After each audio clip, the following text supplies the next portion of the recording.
आप इस वर्णन को पढ़ेंगे ना कि 29, 30 और 31 अगस्त, तो क्या आपको ऐसा लगेगा कि लड़ाई के कितने हम करीब थे। और वो उसमें क्रेडिट आपको देना पड़ेगा जनरल नरवणे और जनरल जोशी को, है ना। उन्होंने अपना दिमाग ठंडा रखा, विवेक से काम लिया। उन्होंने ये देखा कि ये सिचुएशन डिफ्यूज कैसे होगी। जब सामने से गोली चलती है तो ये बहुत ही वैसी बात होगी कि डर नहीं लगता, डर सबको लगता है। सेना में जब जाता है ना कोई युवा, तो वो रोजगार के मकसद से जाता है। देशभक्ति और देश के लिए लड़ने मरने की जो भावना होती है उसके अंदर जो होती है वो एक तरीके से अंकुरित होती है। इस किताब के जो अंश पीटीआई में छपे हैं अभिनव, अगर उनकी माने तो ये उल्टी बात है। अच्छा, ये सरकार की तरफ से आई हुई चीज है, जैसा कि इस अंश को पढ़ के लगता है। जनरल नरवणे एक और चीज कह रहे हैं कि पहले ये बात थी सिर्फ आर्मी को लेकर के, और वो भी टूर ऑफ ड्यूटी, वो बिल्कुल कुछ और सोच रहे थे। जब अग्निपथ योजना का प्रपोजल बन के आया, उसमें नेवी को भी शामिल कर दिया गया और एयरफोर्स को भी। अव्वल तो वो कह रहे हैं कि आर्मी तो सरप्राइज थी। जैसे जनरल नरवणे लिख रहे हैं कि पहले 20,000 की बात हुई थी कि स्टार्टिंग सैलरी 20,000 होगी, लेकिन फिर भी जनरल नरवणे कहते हैं कि आप उस मजदूर के बराबर फिर भी सैनिक को तो नहीं मानेंगे, तो आप 20,000 कैसे देंगे। तो वो कहते हैं कि फिर हमने रिकमेंडेशन को आगे बढ़ाया और उसको करवाया 30,000। जो 70,000 की नौकरी थी उसको 30 किसने बनाया। तो इस सवाल का जवाब जो है वो कोई नहीं बनना चाहता। डिबेट क्या है? डिबेट ये है कि अग्निपथ किसका आइडिया था। वही है कि दूजे पहर का वादा है, पहले पहर में क्या होगा यही नहीं पता है।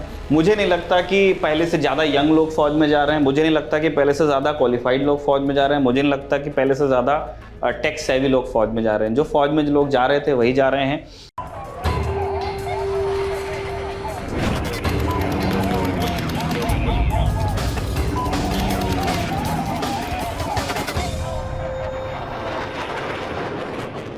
जो उचित समझो वो करो, ये शब्द थे भारत के रक्षा मंत्री राजनाथ सिंह के, जो उन्होंने कहे तत्कालीन सेनाध्यक्ष जनरल एमएम नरवणे से, जब उन्होंने रक्षा मंत्री को कॉल करके ये पूछा कि सर, जो चीन के टैंक हैं वो 31 अगस्त 2020 की रात को भारत की तरफ चले आ रहे हैं। रेचिनला इलाके में, ईस्टर्न लद्दाख में महीनों हो चुके थे चीन के साथ भारत की सेना की जो तनातनी लगातार चल रही थी लद्दाख में उसको, और अब टैंक्स चले आ रहे थे। सेनाध्यक्ष जानना चाहते थे कि हमारे इंस्ट्रक्शंस क्या हैं, देश सेना से क्या एक्सपेक्ट करता है। और तब राजनाथ सिंह ने कहा कि जो उचित समझिए वो कीजिए, ये एक मिलिट्री मैटर है।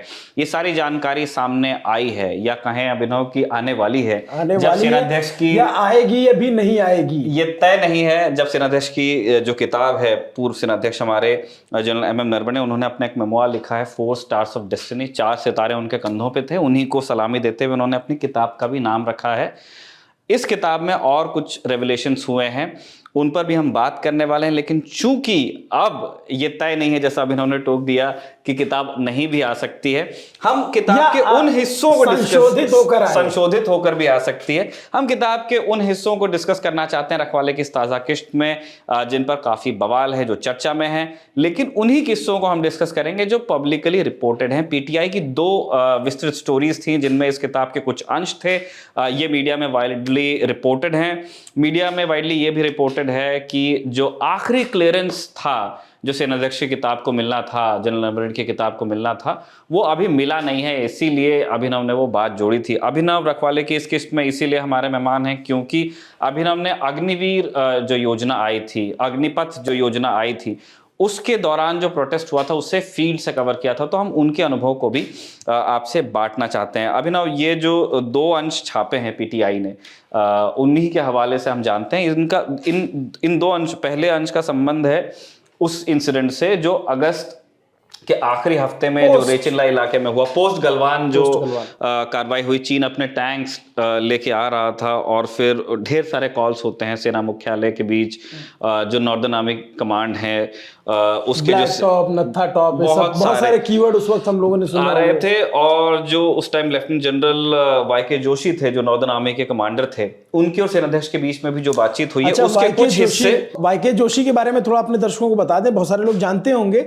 लेकिन जो नहीं जानते हैं उनके लिए ये रेफरेंस है कि अभी तो उस वक्त नॉर्दर्न कमांड के हेड थे वो, लेकिन उससे पहले वो उनको करगिल के हीरो के तौर पे याद किया जाता है। 1999 में जो करगिल वॉर हुआ उस पर एक फिल्म बनी करगिल, अगर आपने देखी हो तो संजय दत्त ने जो किरदार निभाया है वो वाईके जोशी का ही निभाया है। ये दिल मांगे मोर जो कैप्टन विक्रम बत्रा परमवीर चक्र शहीद वो जब कहते हैं तो उनको रिपोर्ट कर रहे होते हैं और उनसे लगातार संवाद होता है। अभिषेक बच्चन ने वो किरदार निभाया था जी। तो ये फिल्म का इसलिए दिया कि आप लोगों के जहन में आ जाए, बाकी आप आगे कंटिन्यू करिए। तो वाईके जोशी को नरवणे जी ने फोन किया। जी, वो करना ही था क्योंकि ये जो सारी कार्रवाई हो रही थी, देखिए चीन ने जहां अभिनव हमला किया था या जिस मोर्चे पर उन्होंने वादा खिलाफी की वो नॉर्दर्न आर्मी कमांड का ही क्षेत्राधिकार था और वहीं पे हमारी 14, 15, 16 3 कोर्स डिप्लॉयड रहती हैं, मतलब 365 दिन। तो इसीलिए जो कोर कमांडर्स थे वो इंस्ट्रक्शंस चाहते होंगे जनरल वाईके जोशी से कि साहब हमको क्या करना है। और क्योंकि ये मैटर बहुत बड़ा था, दो देशों का और 2 न्यूक्लियर आर्म, और देखिए एलसी पे इस तरह की चीजें होती हैं, उसके लिए कभी दिल्ली आप सेना मुख्यालय कॉल नहीं करते हैं, एलओसी पे तो उनको वहीं पे निपट लिया जाता है जो होता है। लेकिन जो वास्तविक नियंत्रण रेखा पर जो देख रहे थे वो इससे पहले कभी न भूतो न भविष्यति वाली स्थिति थी कि एक जब 62 में हमला किया चीन ने हम पर, उसके बाद पहली बार इतनी बड़ी संख्या में वो लोग चले आ रहे थे। और आप देखिए हम अगस्त की बात कर रहे हैं, जब ये जो उचित समझो वो अगस्त की ही बात है। तो अगस्त में आप देखिए कि अप्रैल से माहौल खराब हो गया था। जून में आपका गलवान वाली घटना हो जाती है जिसमें 20 जवान वीरगति को प्राप्त होते हैं, चीन का भी कुछ नुकसान होता है। उसके बाद में सेना के पास में 2 रिस्पॉन्सिबिलिटी थी कि एक तो जितनी स्थिति खराब हो गई है उसको संभालना है और कोई नई स्थिति ऐसी निर्मित न हो जिससे मतलब हमारी नेशनल सिक्योरिटी को फर्क पड़े। इसलिए जब उन्होंने टैंक्स को आते देखा और इन्फेंट्री के साथ टैंक्स, तो ये तो एक बिल्कुल हमले ही के लिए ये कार्रवाई की जाती है। इसलिए जनरल जोशी अपने जो सुपीरियर थे जो से वो बहुत ताकतवर होते हैं, जो कोर कमांडर्स होते हैं या जो आर्मी की कमांड्स के जो मुखिया होते हैं, जो जीओसी होते हैं, वो बहुत सारे डिसीजन ले सकते हैं। लेकिन अब क्योंकि ये एक ऐसा मैटर था जो लड़ाई भी शुरू कर सकता था, इसीलिए उन्होंने सेनाध्यक्ष को कॉल किया कि मैं एक ब्रीफ चाहता हूं कि मेरी ब्रीफ क्या है। तो उन्होंने किसको फोन किया? तो सेनाध्यक्ष ने क्या किया, अब उनके लिए भी किताब में इस इंसिडेंट का जिक्र है इस पूरे जी क्या, तो फिर जनरल साहब ने किसको फोन किया? तो जनरल नरवणे बिल्कुल उन्होंने जो उन्हें करना चाहिए था उन्होंने वही किया। उन्होंने फोन किया रक्षा मंत्री राजनाथ सिंह को और फिर वहां से फिर वो सिलसिला आगे बढ़ता है। अब उसके आगे के फोन कॉल का जिक्र तो उनकी किताब में होगा नहीं क्योंकि उसका हिस्सा नहीं होंगे, क्योंकि राजनाथ जी को तो फोन करना होगा एक जगह पे। उन्होंने भी किया। देखिए आपके जितने से देखिए चीन के मामले में ये बात विदित है, इससे पहले रखवाले के दर्शक जानते हैं कि चीन के मामले में आर्मी अकेले नहीं डिसीजन लेती है, बहुत सारी चीजें एमईए के थ्रू होके जाती हैं। तो डॉक्टर जयशंकर को उसमें कॉन्फिडेंस में लिया गया, जो आपके नेशनल सिक्योरिटी एडवाइजर हैं अजीत डोवाल, उनको कॉन्फिडेंस में लिया गया। ऑब्वियसली ये अब इतनी बड़ी घटना थी तो प्रधानमंत्री को भी कॉन्फिडेंस में लिया गया और रक्षा मंत्री ने प्रधानमंत्री को ब्रीफ किया। सारी चीजें सब समझने के बाद सब बातें किताब में लिखी, मतलब जो आने वाली किताब है। हुआ ये कि जो पीटीआई ने छापा है उसमें क्या जो पीटीआई ने छापा है उसके अंदर ये है कि राजनाथ सिंह जब कॉल करते हैं जनरल नरवणे को और बताते हैं कि आप ये एक मिलिट्री मैटर है, एक सैन्य मामला है और जो आप उचित समझिए अभी रात का समय है उसमें आप वो कीजिए जो आपको जरूर। इसीलिए तो नरवणे अपने किताब में कह रहे हैं मुझे फ्री हैंड दिया गया। ओके, वो कह रहे हैं कि मुझे फ्री हैंड दिया गया। तो फिर इस अंश पे आपत्ति क्यों है? अब वहीं पे हम आ रहे हैं। तो और राजनाथ सिंह जब बता रहे हैं उनको ये तो वो जनरल नरवणे को ये भी बता रहे हैं कि मेरी प्रधानमंत्री से बात हो गई है। तो रक्षा मंत्री मतलब प्रधानमंत्री के बिहाफ पे मतलब उनके आशीर्वाद के साथ मतलब जनरल को ब्रीफ कर रहे हैं कि अभी आप देखिए कि क्या करना है। आपत्तियां अभिनव बहुत तरह की आई हैं। एक तो मतलब इस किताब 2 कॉपी मैंने भी पढ़ी है, एक तो इस पे है और एक वो अग्निपथ योजना पे है। जी जी, उस पर भी काफी इसमें आपत्ति देखिए अभिनव ये है कि इस किताब में के जो अंश पीटीआई ने छापे हैं उनको पढ़ के एक पहली चीज तो ये पता चलती है कि देश को जितनी सिचुएशन क्रिटिकल थी उस बारे में इंफॉर्मेशन में कुछ कमी हमेशा से रही। क्यों? आप इस वर्णन को पढ़ेंगे ना कि 29, 30 और 31 अगस्त को क्या आपको ऐसा लगेगा कि लड़ाई के कितने हम करीब थे। और वो उसमें क्रेडिट आपको देना पड़ेगा जनरल नरवणे और जनरल जोशी को कि उन्होंने एक देखिए फौजी की ट्रेनिंग होती है मरने और मारने की, लड़ने की, है ना। उन्होंने अपना दिमाग ठंडा रखा, विवेक से काम लिया। उन्होंने ये देखा कि ये सिचुएशन डिफ्यूज कैसे होगी, उसका ये तो आर्मी के और लेवल इतने पे और लेकिन जब अगर किताब में ये सब बातें आती हैं तो उस वक्त जो सरकार दावा कर रही थी कि नहीं कुछ नहीं है, सब एकदम शांतिपूर्वक है, तो उस दावे पे ये किताब के ये अंश एक तरीके से सवाल मैं उठाते आपको हैं। अंश पढ़ के सुना देता हूं ना। उसमें ये हुआ कि जनरल जोशी ने क्या बताया उनको, या जो आर्मी के थ्रू उनको जो पता चला है जनरल नरवणे को, उन्होंने बताया कि चीन की तरफ से रेचिनला इलाके में इन्फेंट्री के साथ में टैंक्स चले आ रहे हैं। तो उन्होंने इंस्ट्रक्शंस मांगे। जनरल नरवणे ने कहा कि आप ऐसा कीजिए कि जो हमारे टैंक्स हैं और जो हमारे सैनिक हैं उनको आप सामने ले जाके स्लोप्स पे रख दीजिए। वहां पे स्थिति यह है, रेचिनला रेजांगला वाला जो इलाका है उसमें हम ऊंचाई पे हैं, चीन नीचे है, तो अगर वो चढ़ाई करने आता है तो वो उनके लिए मुश्किल है, हमारे लिए उनको जवाब देना ईजी है। तो हमने क्या किया कि जो पहाड़ की ढलान है उस पर टैंक खड़ा किया और जो नाल है उसकी झुका दी। तो नाल झुकाने का मतलब है कि अब गोला ऊपर नहीं जाएगा, अब जाएगा नीचे। तो वो चीन की फौज वहां जो चढ़ी आ रही थी वो रुकी।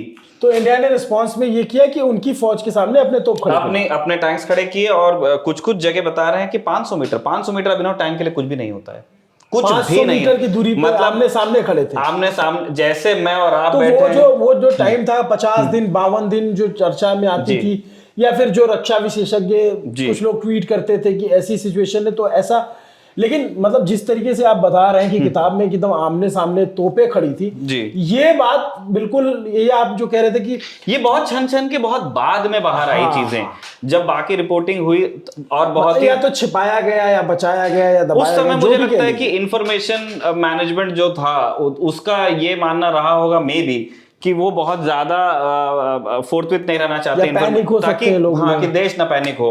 और जनरल नरवणे लिख भी रहे हैं कि उन्होंने क्यों मतलब ठंडे दिमाग से काम लिया। वो कह रहे हैं कि और एग्रेशन दोनों को कंट्रोल किया, दोनों को कंट्रोल किया। उन्होंने लिखा कि देखिए कोविड पैंडेमिक चल रहा था, देश की आर्थिक स्थिति, आर्थिक चुनौतियां देश के सामने थी, ग्लोबल सप्लाई चेन में दिक्कत थी, और अगर हम लड़ाई करते हैं, मान के चलिए अगर हम लड़ाई में लग जाते हैं तो आप क्या उतनी सेना, क्या उतना गोला बारूद, क्या आप उतनी लड़ाई सस्टेन कर सकते हैं चीन जैसे देश के साथ में। इसीलिए उन्होंने कहा कि ऐसा नहीं कि हम लड़ाई से पीछे हट रहे हैं, लेकिन हमें ये देखना पड़ेगा कि हमारी लड़ाई करने की तैयारी क्या है और अभी की स्थिति क्या है। तो उस हिसाब से वो फैसला ले रहे हैं। इसीलिए उन्होंने जनरल जोशी से कहा कि अंग्रेजी में है कि we can not be the first one to fire, कि हम पहली गोली नहीं, मतलब ये टैंक के गोले की बात हो रही है कि हम सबसे पहला नहीं चलाना चाहते हैं। उन्होंने बिल्कुल फॉरवर्ड पोजीशनिंग की, तो पहला फायर हमारा नहीं होगा, तुम फायर करोगे तो जवाब देंगे किया। वैसे मैं आपको बता दूं मेरी जानकारी के साथ में कि जो जितना लंबा ड्रॉडाउन अभी 2-2.5 साल है उसमें छोटे मोटे शेल्स भी चले हैं, कम से मिनिमम एक माइन दगी है और गोलियां तो बहुत चली हैं। ये जरूर है कि गलवान वाली जो घटना हुई थी उसके अंदर फायर आर्म्स का इस्तेमाल नहीं हुआ था, और जो गोलियां चली हैं वो जनरली मतलब पॉस्चरिंग की है। हाँ, वो एक दूसरे को तान करके मतलब जीवन लेने के मकसद से गोलियां नहीं चली हैं। टेंशन बहुत है अभिनव, क्योंकि क्या है, आमने सामने अगर आप 50,000 जवान यहाँ खड़े हैं, 50,000 जवान यहाँ खड़े, सब हथियार बंद हैं, तो बात खराब होने का स्कोप, बहुत बहुत छोटी चीज पे बात खराब हो जाती है। आप मैं ये जानना चाहता हूँ निखिल कि देश के जनरल ने किताब लिखी जी, एक्स आर्मी चीफ, जी जी जी, ठीक है, उसने बताया कि ऐसा ऐसा हुआ, तो उसने यथास्थिति या चीजें लिखी, तो इस पर आपत्ति क्यों आ रही है?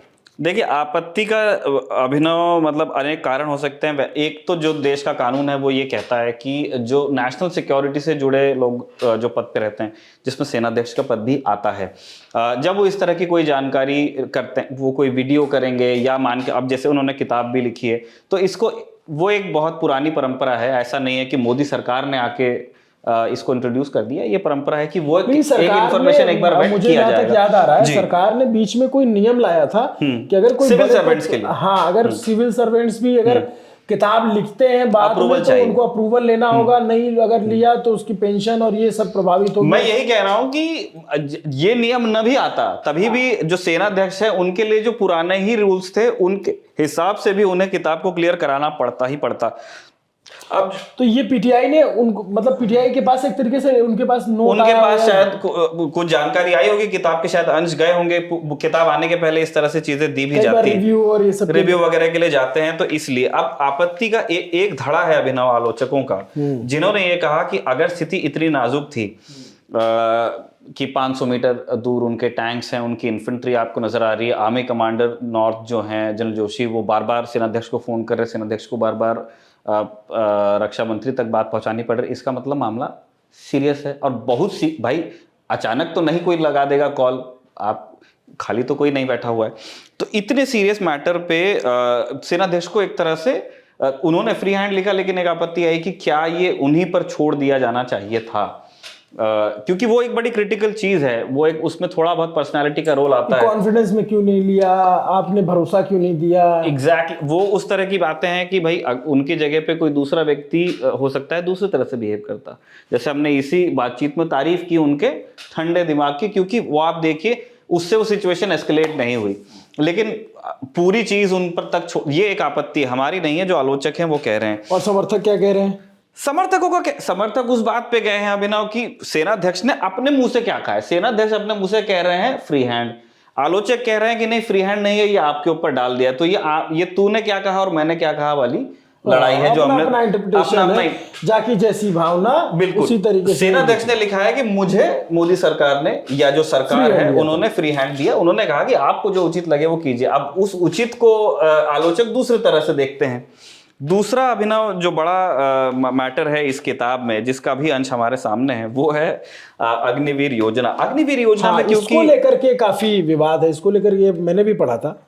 और अब जरा देखिए, क्योंकि आप अभिनव मतलब आप कवर करके आए हैं फील्ड से, इसलिए मैं जानना चाहता हूं कि लोगों के अंदर किस तरह के संशय थे, और फिर मैं बताता हूं कि सेनाध्यक्ष ने अपनी किताब में क्या। तो ये था उस टाइम पे जो खासकर की जो लड़के तैयारी कर रहे थे, तो भाई होता है कि देखिए देशभक्ति की भावना और ये सब चीजें होती हैं। और ये बात बहुत मैं ईमानदारी से कहना चाहता हूँ कि सेना में भर्ती जाने में लड़कों को एक रोजगार का साधन भी नजर आता है कि एक हमें रोजगार मिलेगा। जो मजबूत लड़के होते हैं, जो 10वीं 12वीं पास कर ली, और ज्यादातर आप देखेंगे तो बहुत रिच बैकग्राउंड से नहीं होते हैं, बहुत ही आम घरों से, जो ग्रामीण परिवेश के हमारे जो गांव हैं, आम जो जीवन होता है, कुछ जानवर, और कुछ इलाके ऐसे हैं जहां से ज्यादा होते हैं भर्ती। जैसे राजस्थान में शेखावटी का इलाका हो गया, मध्य प्रदेश में भिंड मुरैना का हो गया, अपने यूपी में कई इलाके हैं, गाजीपुर बलिया, या इधर साइड में मथुरा आगरा, इधर के भी बहुत सारे, मतलब जाते तो हर जगह के हैं, लेकिन कई बार होता है ना कि आपने देखा है कि हमारे घर में चलन थोड़ा ज्यादा होता है कुछ जगह।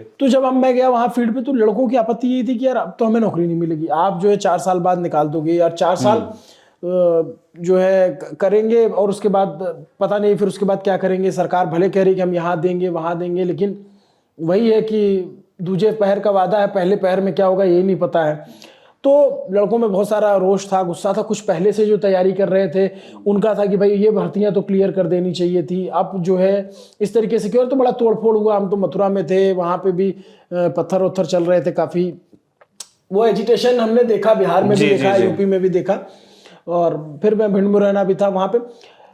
अब एक बच्चों का रोष ये कि भाई हमें नौकरी 4 साल बाद नहीं मिलेगी, हम 4 साल के लिए जाएंगे। और जो दूसरा, जो मैं एक तबके से बात की, 3 तरीके के लोगों से मैं बात किया उस प्रोटेस्ट के दौरान। एक जो बच्चे जो तैयारी कर रहे थे, छात्र। दूसरा जो रिटायर्ड आर्मी सिपाही, और ये जो लीक होती है ऑफिसर रैंक, एक्समैन, उनसे बात की। उनकी आशंका दूसरी थी। उनका कहना था कि सेना में इससे चापलूसी बढ़ जाएगी। मतलब ये मैं उनके शब्द बता रहा हूँ कि उनके आप एक रिपोर्टर का वो बता रहे हैं कि भाई आपने क्या सुना। उनका कहना था कि सेना में चापलूसी बढ़ जाएगी। तो मैंने कहा क्यों बढ़ जाएगी? तो बोले जब 4 में से एक आदमी को होना है तो वो ज़्यादा से ज़्यादा कोशिश करेगा अपने ऑफिसर और ये वो उसके आगे पीछे घूमने की और उसकी तमाम तरीके की। बोले कि काबिलियत देखी जाती है, लेकिन कई बार ये सब चीज़ें भी मैटर कर जाती है, ह्यूमन बींग्स हैं, और ये वो उनका तर्क था। और भी बहुत सारे शब्द वो इस्तेमाल किए कि ऐसा होगा वैसा होगा।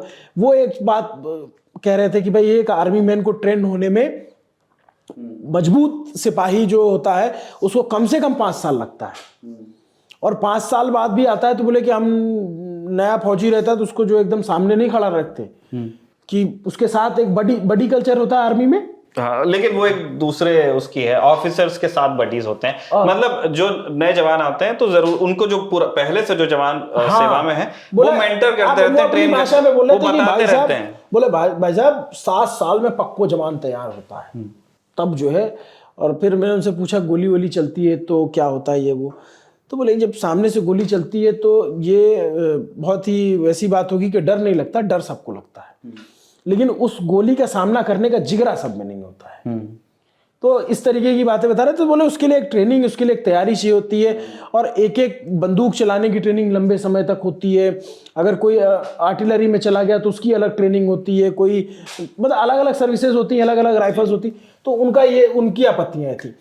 जो ऑफिसर्स से मैं मिला, जिनसे बातचीत की, बहुत सारे लोगों ने कैमरे पे बात नहीं की, ऑफ कैमरा बात की, तो उन्होंने कहा कि एक शॉर्टेज, मतलब सेना का वैक्यूम बहुत ज़्यादा बढ़ गया है और बहुत ज़्यादा बर्डन आ रहा है सेना पे, और पेंशन और तनख्वाह देने का।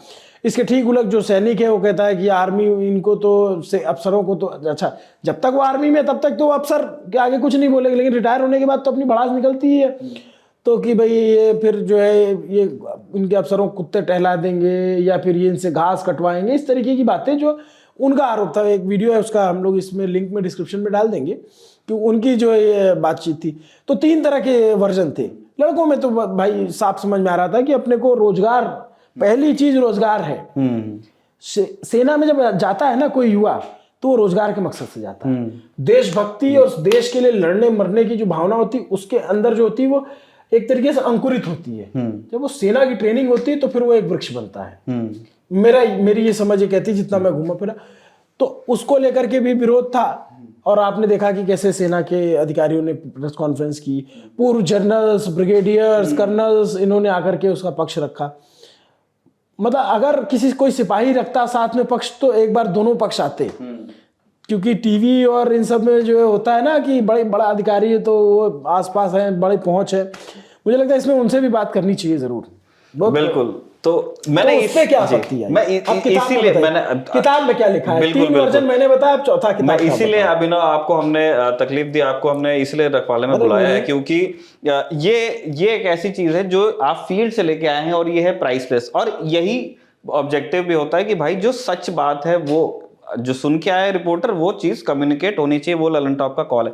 अग्निपथ को लेकर के अभिनव बहुत सारे सवाल थे, और जिस तरह से अग्निपथ योजना को प्रेजेंट किया गया, जैसे आपने बताया कि वो सेना के अधिकारी थे जिन्होंने अग्निपथ योजना को प्रपोज भी किया, यानी लोगों के सामने रखा, और फिर डिफेंड करने के लिए भी वही आ गया है। जब प्रोटेस्ट हुआ उसके बाद ये कहने वाले भी सेना के ही अधिकारी थे कि जो लोग प्रोटेस्ट में हिस्सा ले रहे हैं उनको अपना पुलिस रिकॉर्ड अब देखना पड़ेगा, क्योंकि उनको हम लोग लेने नहीं जा रहे हैं। तो लग ये रहा था कि ये सेना का आइडिया रहा होगा, ये एमओडी का आइडिया रहा होगा, और उसको बाद में अप्रूव किया गया है। इस किताब के जो अंश पीटीआई में छपे हैं अभिनव, अगर उनकी माने तो ये उल्टी बात है। अच्छा, ये सरकार की तरफ से आई हुई चीज है, जैसा कि इस अंश को पढ़ के लगता है। जनरल नरवणे ये लिख रहे हैं कि पहले अग्निपथ योजना की बात नहीं हुई थी, पहले टूर ऑफ ड्यूटी की बात हुई थी। और टूर ऑफ ड्यूटी जो योजना थी, जब जनरल रावत हुआ करते थे, मैंने उनके जमाने में पुराना रखवाले देखा था, तो उसमें आपने इसके बारे में बताया तो टूर ऑफ ड्यूटी का आइडिया थोड़ा सा सिंपल था। टूर ऑफ ड्यूटी एक तो वो सिर्फ आर्मी के बारे में था, और आर्मी के बारे में भी उसको बहुत ही छोटे नंबर में इंडक्ट किया जाना था, बहुत ही कम समय के लिए, और धीरे धीरे उस स्कीम का जो स्कोप है वो बढ़ाया जाता है। कि जिस तरह की एक शॉर्ट सर्विस कमीशन की परंपरा ऑफिसर्स में है, वो उस तरह का कुछ सोच रहे थे। फाइनल नहीं हुआ था, ये अभी सब चर्चा की बात चल रही है उसके। और आर्मी का ये मानना था कि 75% जो रिक्रूटमेंट होगा उसको हम रिटेन कर लेंगे और 25% को रिलीज कर देंगे, क्योंकि ये टूर ऑफ ड्यूटी है वैसे भी।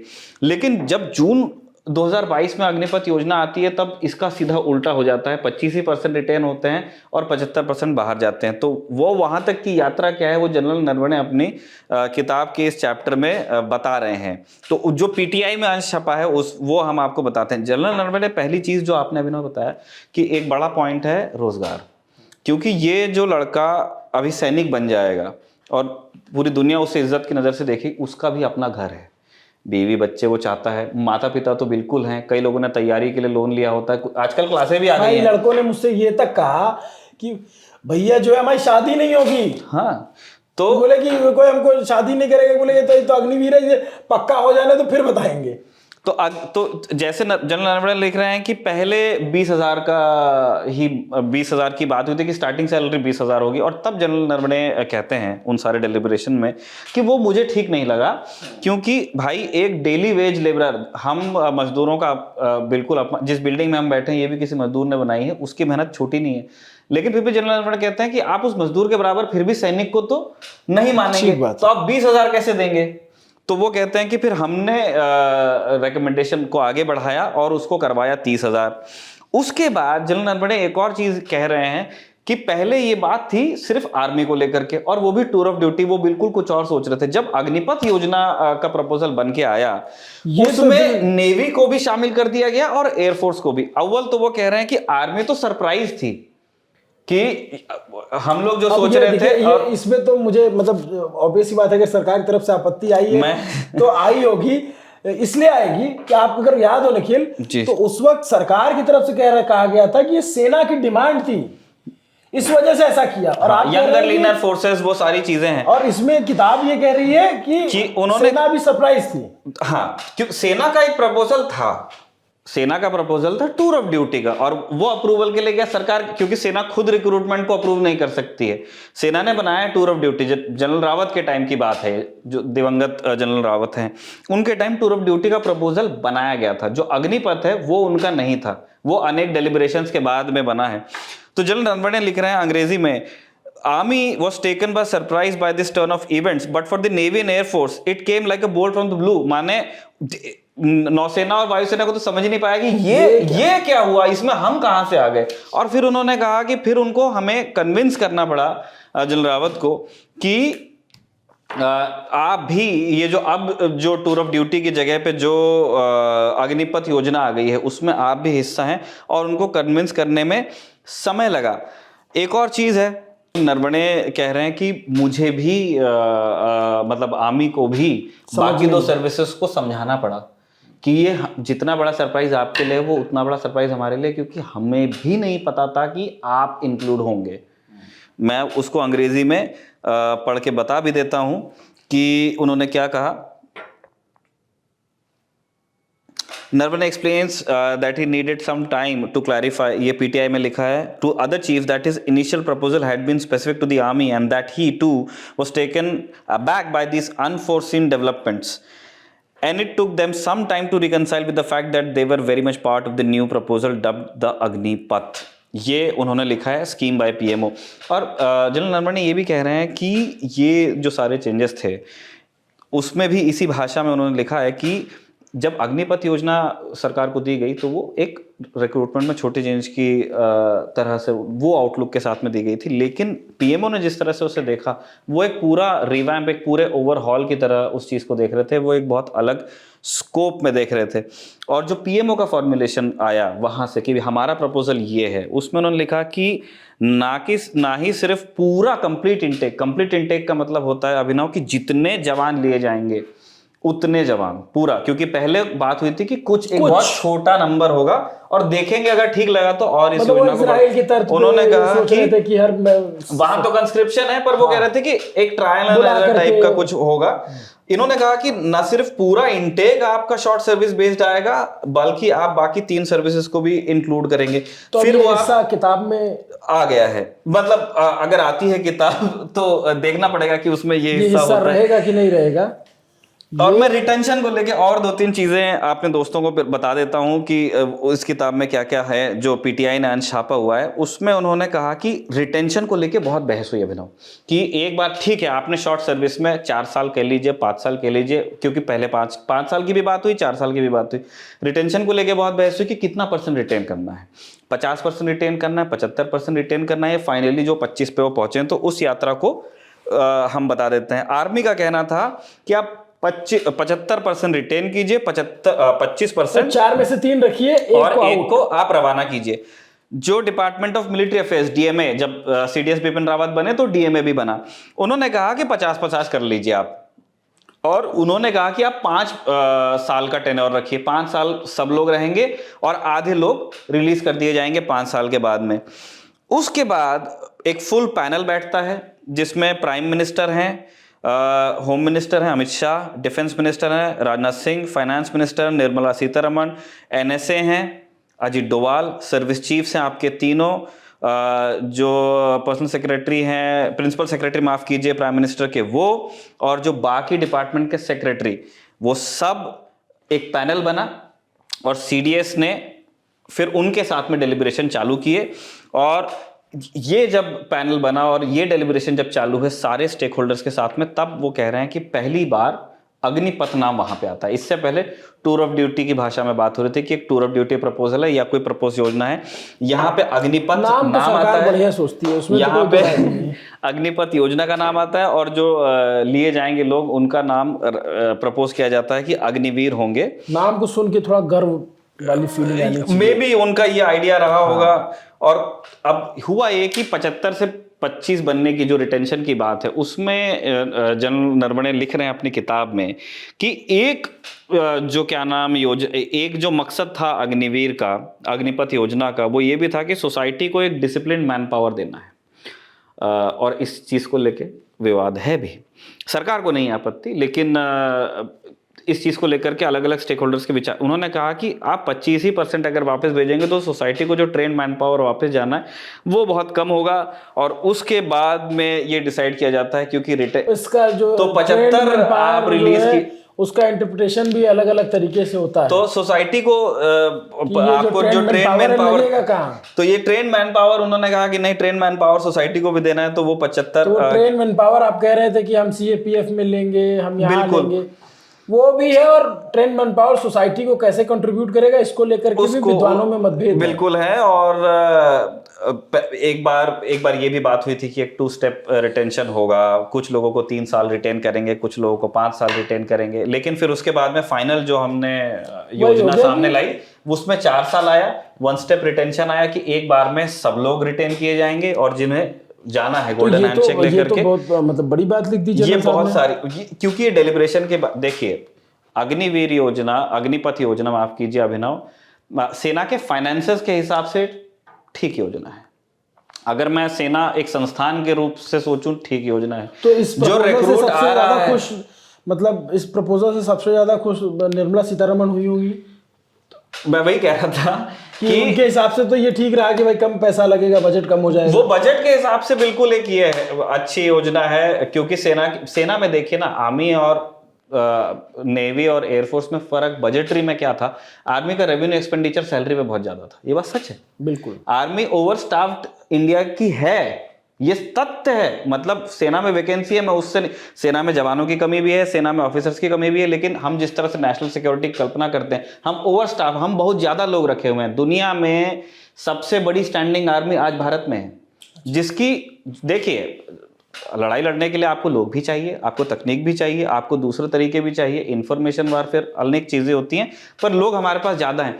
तो सेना एक तरीका ढूंढ रही थी और वो उसकी इच्छा थी कि किसी तरह से जो हमारा इनटेक है वो हम कम करें, क्योंकि आप देखिए पेंशन, सरकार ने उस इच्छा को समझा और अपनी इच्छा बताई कि हमारी इच्छा ये है, तो हाँ, सेना की इच्छा में सरकार की इच्छा घुल मिल गई, या सेना वाली को सरकार में घुला मिला दिया गया। उसी तरह की देखिए, वही मैं कह रहा हूं ना, डिबेट क्या है, डिबेट ये है कि अग्निपथ किसका आइडिया था, ठीक, यही सवाल है। अब इसमें ना हम ये क्योंकि टूर ऑफ ड्यूटी आर्मी का आइडिया था, तो सरकार ये कह सकती है कि आर्मी का प्रपोजल था। पहला आइडिया तो जो है, इसकी जो कोपले खिली वो जो है आर्मी के मन में खिली, आर्मी के मन में खुली, टूर ऑफ ड्यूटी उसको जो है कम से कम आया, प्रपोजल आया वहां से। हाँ।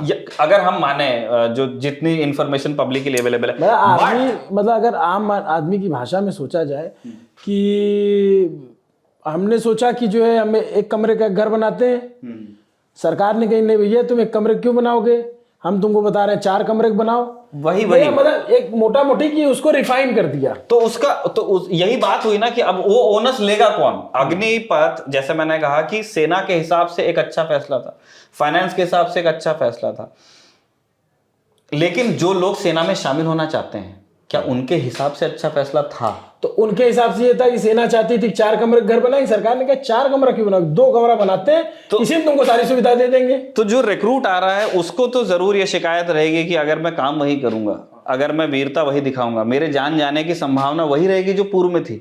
कोई अग्निवीर जो शामिल हो रहे हैं। एक ट्रेनिंग होती है ना, सर्टिफिकेट एक पर्टिकुलर टाइम होता है, जैसे सेना में अभी तक होती जी है। जी जी। वो एक लंबा टाइम होता है, 3 साल या इतने 4 साल, इतने दिन की ट्रेनिंग होती है ना, 2-3 साल की। इन्फेंट्री की इतने सालों तक तो नहीं चलती, 8 महीने से मतलब आप उनको फॉर्मेशंस में भेजने लगते हैं, लेकिन जब फॉर्मेशन में भी जाते हैं तो जैसे आपने कहा कि सीधे मोर्चे पे नहीं जाएंगे, वो पहले जिस भी बटालियन में जाते हैं वहां पे वो लोग बाकी जो लोग जवान हैं, जो सीनियर जवान हैं, उनके साथ में सिर्फ आर्मी में सिर्फ गोली नहीं चलानी थी। हाँ, बहुत सारे काम होते हैं। अब जैसे मुझे एक भाई साहब मिले, वो जो है उसमें थे, आर्टिलरी में थे जी।